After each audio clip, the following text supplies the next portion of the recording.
नमस्कार दोस्तों कल एक न्यूज़ बड़ी चर्चा में थी। केरला में एक हादसा हो गया एक हथनी के साथ, जो बड़ी यार शर्म वाली बात थी हमारी इंसान होने पर, या हम कैसे अपने आप को इंसान कह सकते हैं।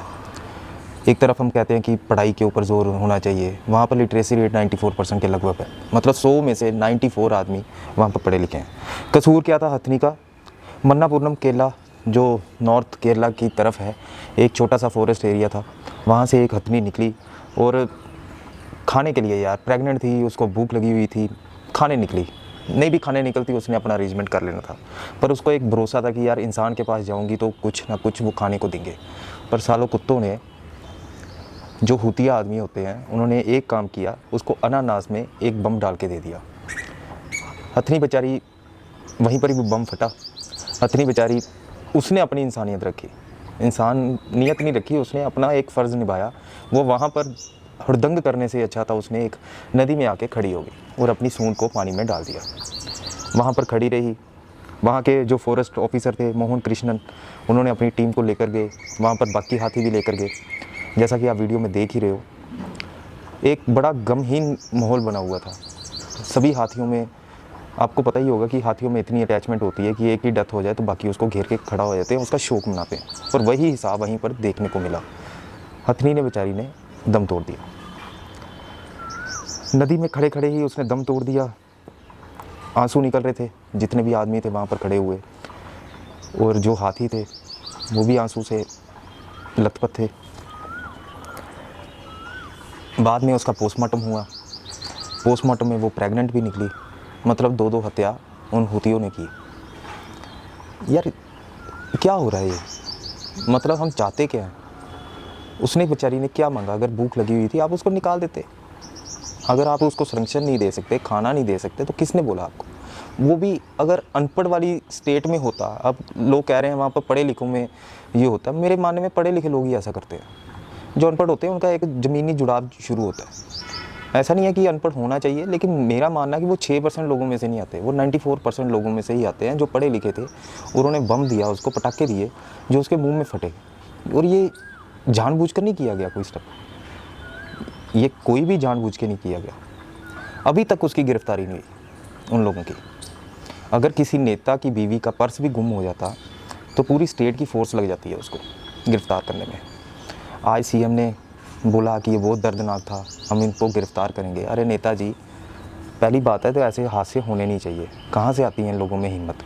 मैंने पहले भी बोला है, एनिमल क्रूअल्टी में इतनी गंदी सज़ा होनी चाहिए कि आदमी ये काम करते हुए किसी भी जानवर पर तो 10 बार सोचे।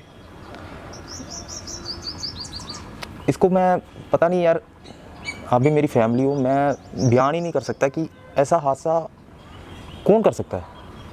हम उन हाथियों की बात कर रहे हैं जो इंडिया में 20,000 के करीब रह चुके हैं, मतलब कि वो विलुप्त होने की कगार पे हैं।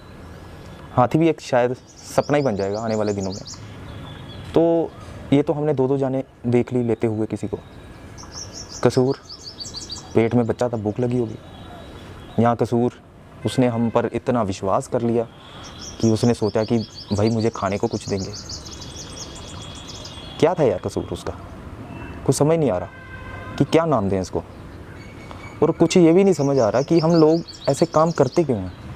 क्या इस धरती पर, मैंने भी पहले भी बोला है, क्या इस धरती पर हमारा अकेलों का राज है?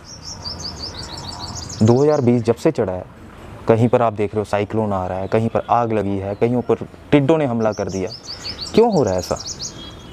ये हमें शिक्षा देने वाला साल है, जो हमने हज़ारों सालों से गंद मचाया है इस धरती पर, एक डेवलपमेंट के नाम पर, एक अपने दिमाग के नाम पर कि हमारे में दिमाग बहुत है। तो हम इन जानवरों को शायद कहीं ना कहीं भूल रहे हैं, या इनको जानवर भी नहीं समझ रहे हैं। ये भी भाई इस धरती का हिस्सा है। हम तो ऐसे बड़ा कुछ बना लेते हैं। क्या कभी हाथी बना पाएंगे अगर ये विलुप्त हो चुके? क्या हम शेरों को, जो शेर मारे जाते हैं रोज़ एक सिर्फ उसकी खाल के लिए, क्या हम उनको वापस ला सकते हैं? क्या हम कोई पैदा कर सकते हैं? नहीं कर सकते। ये जो कुदरत ने ये चीज़ें बनाई हैं, तो ये कुछ ना कुछ सोच समझ के बनाई हैं, एक नेचर का बैलेंस करने के लिए बनाई हैं। हाथी तो वैसे भी आपको पता है सबसे ज़्यादा दिमाग वाला प्राणी है इस धरती पर, जो सबसे ज़्यादा याददाश्त लंबी रख सकता है। तो क्यों हमें यार कुछ इस वीडियो का कोई मतलब नहीं है। इस वीडियो का यही मतलब है कि आपको एक न्यूज़ देना, और ये शायद 2-4 दिन के बाद हम भूल भी जाएंगे। ऐसा नहीं है कि हम इसको याद रखेंगे, क्योंकि हाथी याद रख सकते हैं इतना लंबा, हम इंसान नहीं। अगर कहीं पर जानवर पर अत्याचार हो रहा है या कहीं पर ऐसा कुछ होता है तो हम भूल जाते हैं जल्दी, क्योंकि हमारी याददाश्त इतनी लंबी नहीं है, हम बिल्कुल छोड़ देते हैं उस चीज़ को। बात हो जब जस्टिस फॉर अप्रैल हैशटैग चला था, आपको भी पता है उसको बेल हो चुकी है। लखनऊ वाला कांड हुआ था, उसको भी बेल हो चुकी है।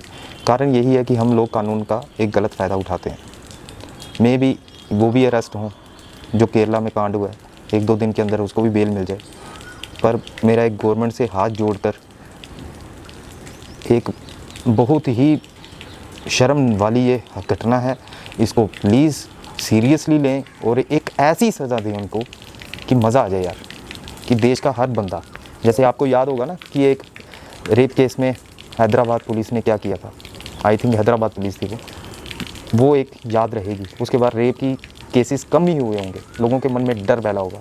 वैसे ही ये घटना पे होना चाहिए, ऐसी सज़ा मिलनी चाहिए कि आगे से आदमी कोई चींटी मारने से भी पहले सोचे कि हमारे देश में ऐसे कानून बन चुके हैं। प्लीज़ दोस्त इसको शेयर कीजिए, मैं यही कहना चाहता हूँ, ताकि ये आवाज़ कहीं ना कहीं किसी को पहुंच जाए कि देश में सोशल मीडिया इतना स्ट्रॉन्ग है। और मेरा सभी यूट्यूबर से भी एक हाथ जोड़ के बेनती है कि ऐसे मामलों को आप बुला कीजिए, ताकि हमारे देश में इतनी आवाज़ें उठ जाए कि गवर्नमेंट को मजबूर होकर ऐसे लॉज बनाने पड़े, ऐसे कानून बनाने पड़े। प्रे करूँगा उस हाथी के लिए भी, हथनी के लिए भी और उसके बच्चे के लिए भी, कि ऊपर से देखें तो एक बार अपने आप को सेफ़ ही समझें कि वो इंसानों के बीच में नहीं है। बस यही कहना था। Thank you.